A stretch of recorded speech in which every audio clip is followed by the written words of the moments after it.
Well, good morning, everyone. Mayor Steve Wilder here from the city of North Canton, Ohio. And we're back into our community weekly updates.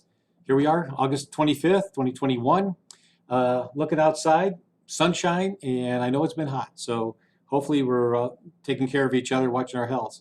You know, I'd like to do a few things like back in history, and I just picked out a few things here that happened on August 25th.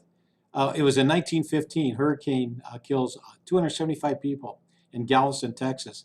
If you watch PBS like me, we've watched a few specials on hurricanes, and the Galveston one, unfortunately, was so tragic, and it comes up all the time. And catch this one, 1932, Amelia Earhart completes the first transcontinental flight for a female. So that was pretty cool there. And here's a gentleman near dear to my heart, an Eagle Scout. Neil Armstrong, American astronaut. Unfortunately, in 2012, he dies from heart surgery at the age of complications at the age of 82. And I found this one very interesting. I looked into it a little bit. In 2015, Frank E. Peterson, American soldier and the first African-American Marine aviator and general, dies at 83. How about that? And most of all, if you haven't heard today on the news, it's National Park Service's 105th birthday. So all the entrance fees to all our national parks, there's over 400 parks, are free. There's still programming going on, but it's all the fees are waived. So there you go. Well, let's get into some critical information here. On Tuesdays, I have my Stark County Health Department update. And I'm going to share you with a few pieces of information. Here we go. Let's see. In June of this year, 198 plus cases of COVID were reported. In July, it jumped to 400 plus cases in Stark County. And in August, we're already at 972 plus cases of COVID being reported. The county is averaging about 50 new cases a day. They've given out over 65,350 doses of the vaccines. Let's see.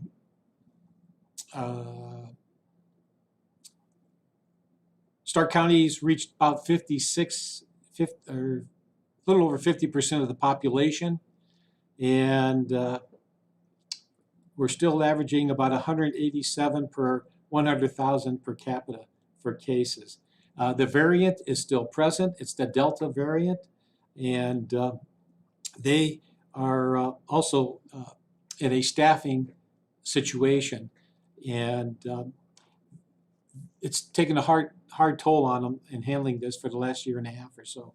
So they're still handling appointments for vaccinations, but please understand that their staffing is pretty taxed right now, and some people are moving on to other jobs. This COVID thing has just been too tough on them. In Ohio, I think you saw last night, almost 6 million people plus have been vaccinated. That's over 51.22% of the population vaccinated. And unfortunately, in the state, they're averaging about 300 new cases per capita.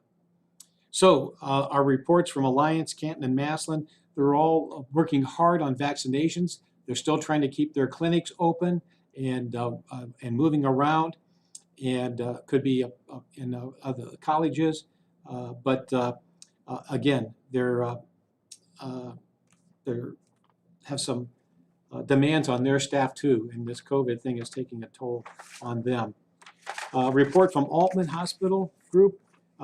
As of Tuesday, they had 65 inpatient COVID patients, 11 at Alliance, 50 in Canton, and 4 at the Orville campus.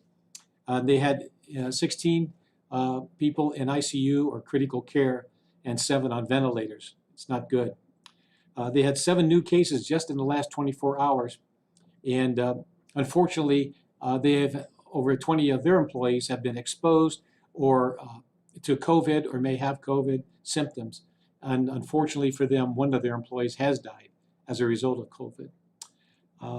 Interestingly, they are finding that about 80% of the people hospitalized are unvaccinated, and there's no immunity there for for the COVID or the variants.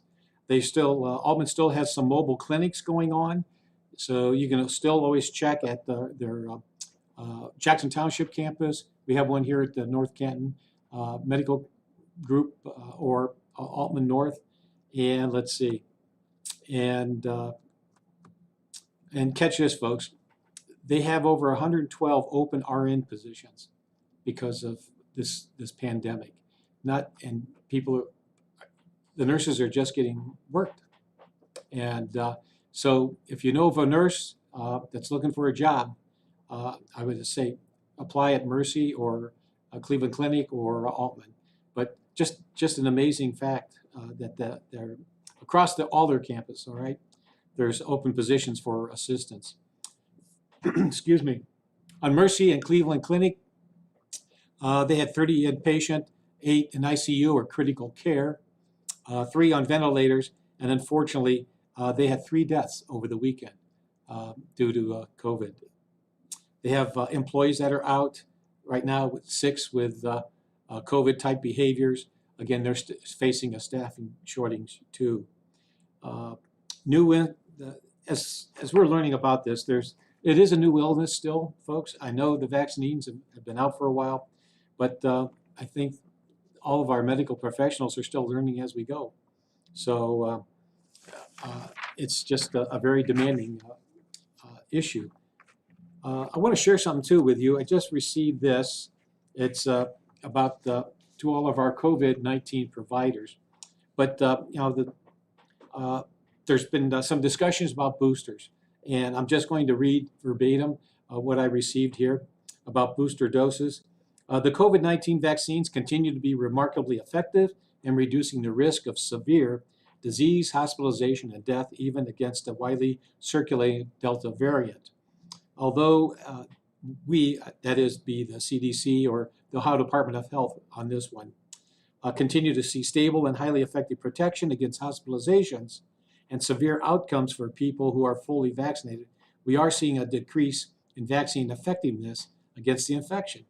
So the White House outlined a plan to offer booster doses for the Moderna and Pfizer vaccines to fully vaccinated adults 18 and older 8 months after their second dose of the vaccine.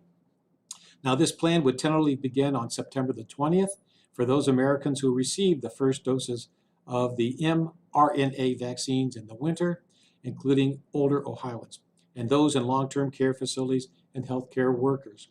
At this time, the need for and timing of booster doses for Johnson & Johnson vaccine recipients is still under study.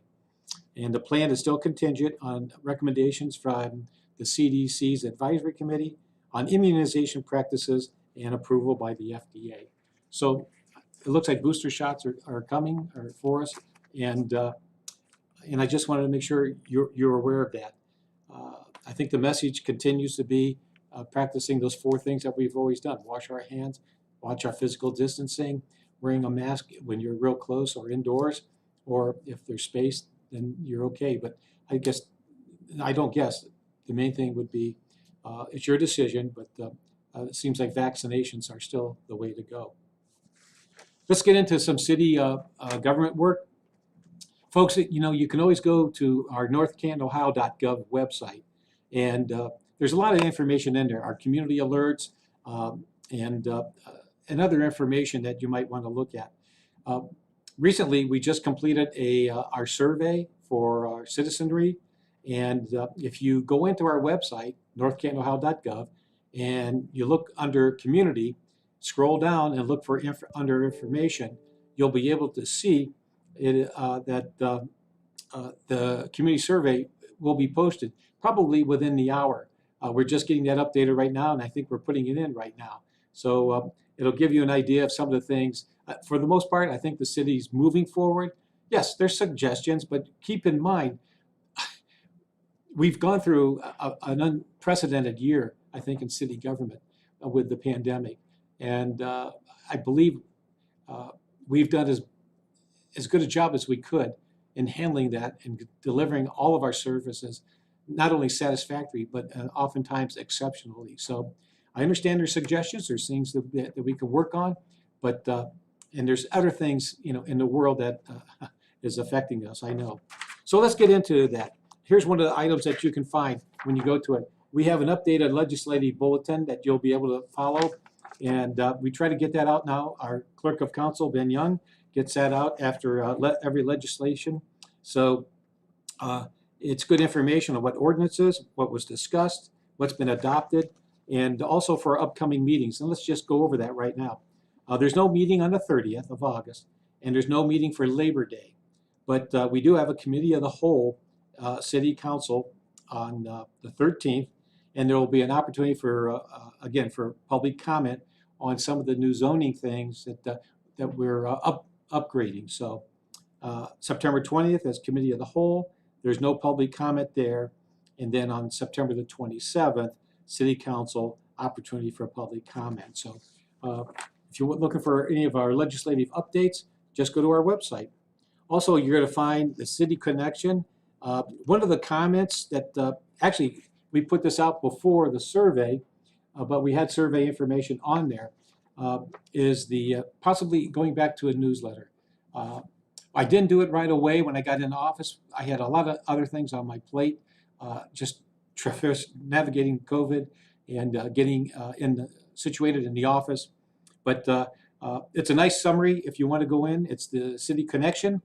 It's our latest summer newsletter, and we'll see if we'll have something here for the fall. Trying to give you some information in there about our Dogwood Park expansion, which is going forward. We're looking, unfortunately, we have to look at the reality of reviewing our fire and EMS levies. And so there's some topics in there. Of course, our downtown farmers market and our elections are right around the corner. And you'll also see in there what council members are at large, what openings for council is taking place, and also there's competition, or there's two of us up for mayor, myself and Mr. Mark Sharetta from City Council. That will be on the ballot for this November. All right, the North Main Street paving project. Okay, that was scheduled to begin Wednesday, August the 18th, but we had some weather, so we're working right now from 7th Street to Orion, and if we have optional weather conditions, that project hopefully we'll get that done by, I'm thinking September 24th. It should take about 30 days, but there again, it's we have to work with the weather. 95% of this project, folks, which is $711,000. I'm sorry, $711,527.55. The project is funded with federal and state funds. So the reason it got started this late was because it's on a fiscal year that money is not freed up from the federal government to the state until the end of July, or 1st of July. We finally got approval by August the 13th. It was already awarded prior to that, and that's why, unfortunately, it coincided when school started. But it's going strong. Just drive safely through that area. Watch the manhole covers. Just go slow, and you'll get through. And weather permitting, we're going to get this thing paved with a nice base. And then we're looking at a polymer modified asphalt. Hopefully, that's going to protect that asphalt even better, make a better road service, and we're having increasing loads. Our traffic volume is steady, and hopefully just last longer for us. So I'm again anticipating completion on September the 24th with weather permitting. And so thank you for your patience, but we wanted to get that project started. I wanted to go now and not wait till next year. So we want to get that, especially that north part of north of Apple Grove all the way up that center strip that just is terrible for us. Hey, mosquito fogging. Today, Wednesday the 25th, all areas in the northwest section will be fogged, and that's going to start around 7:30 and should last till about 10 o'clock, or 1 a.m. I should say. And then on Thursday, August the 26th, Fogging will take place in the southwest section of the city, again, from 7:30 to 1 in the morning. If you have respiratory conditions, please take precaution for that. And again, if there's high winds or rain, we won't be fogging, and we'll have to do that next week. So tonight is the northwest section. Tomorrow is the southwest section. I want to remind everybody that the master plan for the city progress is going forward. It's an open meeting on Tuesday, August the 31st, from 7 to 8:30 p.m. at Walsh University, the Barrett Center there. Masks are going to be recommended when you come in. It is the university. So we're looking at more input as we're working on the master plan. So we hope our residents and business owners will come out and share in some round table discussions on recommendations, suggestions, and also highlighting things that we have going good for the city. So the master plan meeting, it's the last one for the public to attend, 7 to 8:30, Walsh University. That is Tuesday, August the 31st. Thank you. You know, you talk about open government, and still as we're looking, I'm always looking for suggestions on how we can do our job better.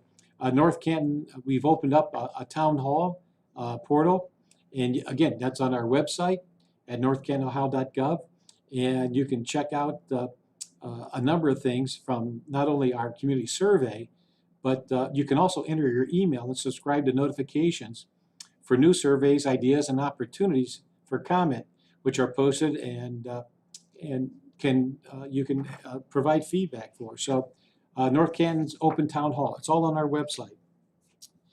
Well, our schools have opened, and I want to let everybody know we have 3 school resource officers this year assisting all of our schools, and along with St. Paul's and the diocese. And again, that is a priority. It's always been a priority of mine when I was chief of police.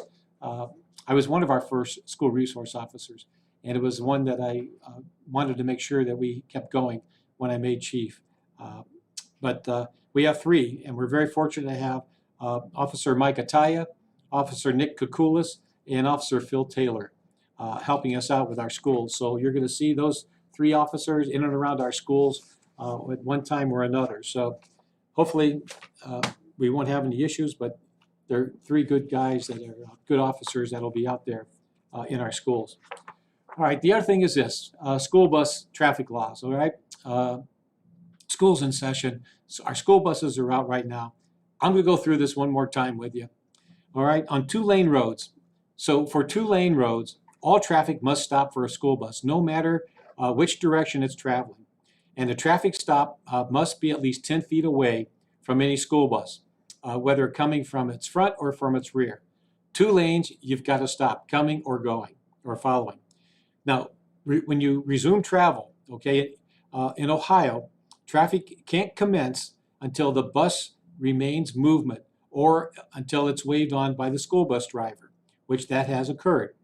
Other personnel who are allowed to move on traffic when a school bus is stopped include our police officers and a school crossing guard.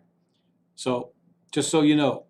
Now, highways with 4 or more lanes, such as Main Street, such as Apple Grove, such as Everhart, all right, or even out on Market.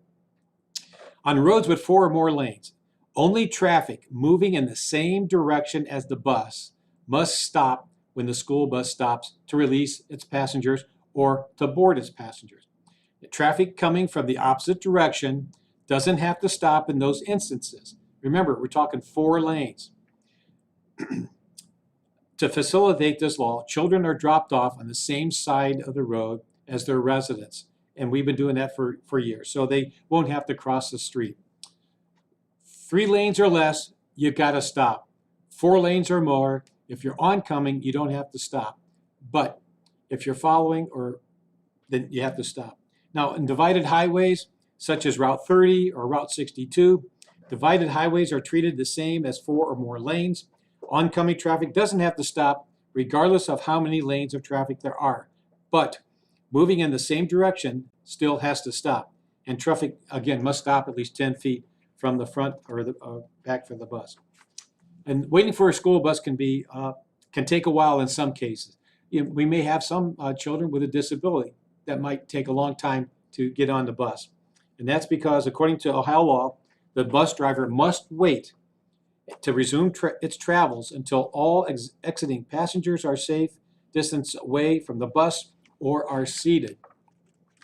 And a school bus doesn't have to be equipped with an extending stop safety sign in order for a traffic to stop. Many of them do. They'll swing the sign out. And so some buses may not have that. So when the bus lights are flashing, that's sufficient to signal drivers that they need to stop. And as the bus is loading or unloading passengers, the amber or red visual lights or signals required by the school bus are listed. Okay, again, in the Ohio Traffic Code. Just so you know, folks, those who violate school bus traffic stop laws may receive a $500 fine and could have their driver's license suspended for no longer than what's listed in the Ohio Revised Code. And those who violate a school bus traffic law can't plead guilty on the site, okay?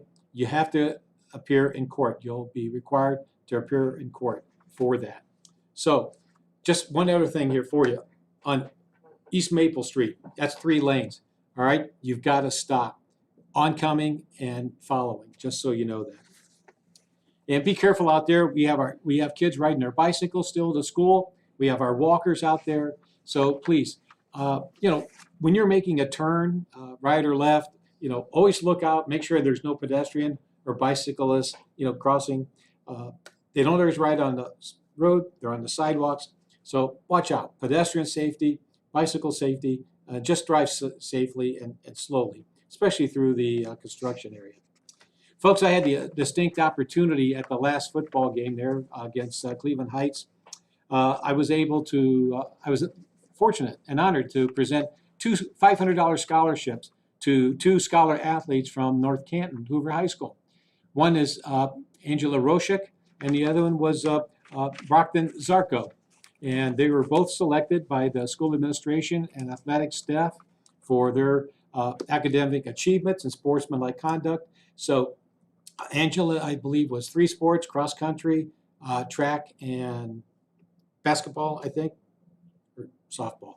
Sorry.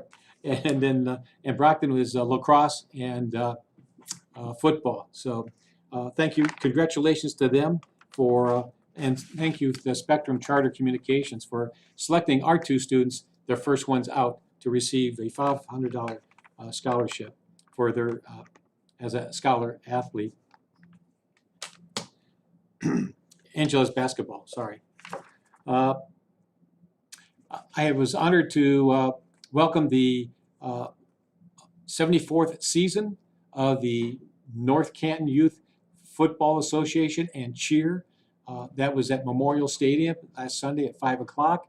And we have over 250 boys and girls from grades 2 to 7th grade participating. A big shout out to the volunteers, the coaches, the parents for helping out and supporting our youth football league this year. And I appreciate their patience from last year as we dealt with the effects of the pandemic. We were still able to get a season in. Congratulations to their championship teams of 2019.